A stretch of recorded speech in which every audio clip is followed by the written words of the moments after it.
in the Comanche and we've stumbled upon this very cool plunge pool ecosystem. And Carly, can you pan over to the small patches of water here are very important in the grasslands and create a microclimate, which the lichens on this rock wall are taking advantage of. So it's very moist and cool and shaded and stays that way year round. So let's just take a moment and look at some of the species and their features. Right here is the genus Lecidia, Lecidea, and it just has a very thin crustose gray-white thallus and lots of little black dots. And that's very typical of the genus Lecidia, which is taxonomically one of the most difficult genera of lichens in North America. It's one of the most poorly understood lineages. This yellow stuff here is the genus Candelariella.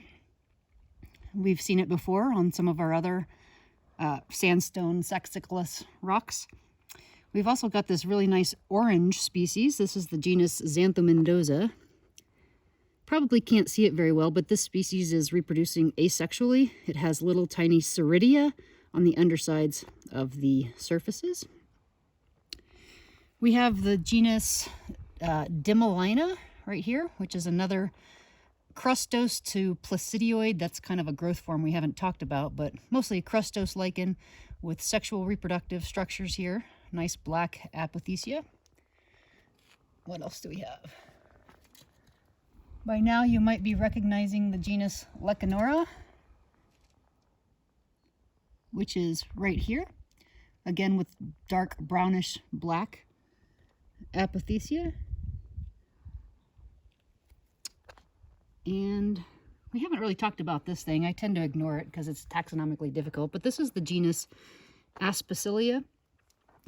And you can see just a couple of black, embedded, sunken black apothecia on this particular thallus. Yeah, so lots of really interesting... Oh, here's one more. Carly, are you able to zoom into this? Mm-hmm. This is a folio sexiclus lichen in the genus Physcia, Physcia. That's probably reproducing asexually with ceridia, but I can't quite tell without a hand lens. So most members on this rock community are crustose. The Physcia we just saw was a folio species. But lots of biodiversity here, right above this plunge pool, probably 20 plus species, including... Actually, let's take a walk over and look at that cyanolichen.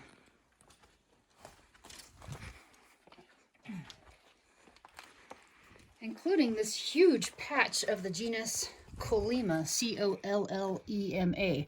This is a cyanolichen, so instead of a green algal photobiont, it has a cyanobacterial photobiont. That's what gives it its dark color. And that cyanobacteria is fixing nitrogen, so producing nitrogen that's usable in an organic form by the fungus in this case. So this is the genus Collema, and we have a mystery lichen up here. We actually don't know what it is, and we're gonna try to identify it at a later date. But it's this beautiful folio species. It might be the genus Dermatocarpon, which grows on rocks, but it's just so wet right now that it's kind of hard to tell. And here's its underside, its lower cortex, which is kind of pale brown tan. So a very cool rock, and our traveling companion wonders if we're ever going to leave this little spot today. The answer is maybe, maybe not.